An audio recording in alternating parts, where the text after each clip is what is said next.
ಇವತ್ತು ಈ ಪರಿಸರದಲ್ಲಿ ಹಲವಾರು ವೈದ್ಯರಿದ್ದಾರೆ.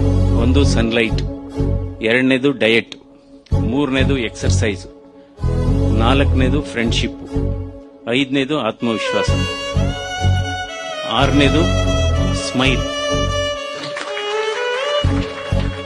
ಯಾಕೆಂದ್ರೆ ಈ ಫ್ರೆಂಡ್ಶಿಪ್ ಅನ್ನೋದು ಬಹಳ ಅಧ್ಯಯನ ಆಗಿದೆ. ಈಗ ಯಾರ್ಯಾರಿಗೆ ಉತ್ತಮವಾದಂತಹ ಸ್ನೇಹಿತರು, ಸ್ನೇಹ ಬಳಗ ಇರುತ್ತೆ, ಅದು ನಿಮ್ಮ ಹೆಲ್ತ್ ಮೇಲೆ ಪಾಸಿಟಿವ್ ಇಂಪ್ಯಾಕ್ಟ್ ಆಗುತ್ತೆ. ಅವರ ಆಯಸ್ಸು ಸುಮಾರು 10 ವರ್ಷ ಜಾಸ್ತಿ ಆಗುತ್ತಂತೆ.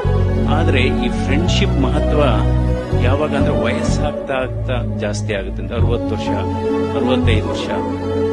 ಅದಕ್ಕೋಸ್ಕರ ಈ ಕೆಲವರು ಇರ್ತಾರೆ, ಅವರು ತುಂಬಾ ಆಕ್ಟಿವ್ ಆಗಿದ್ದಾಗ ಫ್ರೆಂಡ್ಸ್ ಬಂದ್ರು ನನಗೆ ಸಮಯ ಇಲ್ಲ ಅಂತಾರೆ. ಅದಕ್ಕೋಸ್ಕರ ಕೊನೆಗೆ ಅವರು 65-70 ಆದಾಗ ಫ್ರೆಂಡ್ಸ್ ಹುಡುಕ್ತಾರೆ, ಯಾರು ಸಿಗೋದಿಲ್ಲ.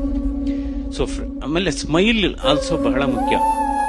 ನೀವು ನೋಡಿ, ನೀವು ಸ್ಟ್ರೆಸ್ ಇರಲಿ, ಯಾರಾದ್ರೂ ಬಂದಾಗ ಒಂದು ಸ್ಮೈಲ್ ಮಾಡಿದ್ರೆ ಬಹಳ ಇದು ಸ್ಟ್ರೆಸ್ ಕಡಿಮೆ ಆಗುತ್ತೆ. ಅದಕ್ಕೆ ಹೇಳ್ತೀವಿ, smile is the best cosmetic ಅಂತ. Smile is the best jewellery, smile is the best antidepressant, and smile is an universal language. ನೀವು ಇಲ್ಲಾದ್ರೂ ನಗಿ ಅಥವಾ ಅಮೆರಿಕದಲ್ಲಿ ಎಲ್ಲ ಇಟ್ ಕಮ್ಯುನಿಕೇಟ್ಸ್ ಸೇಮ್ ಥಿಂಗ್.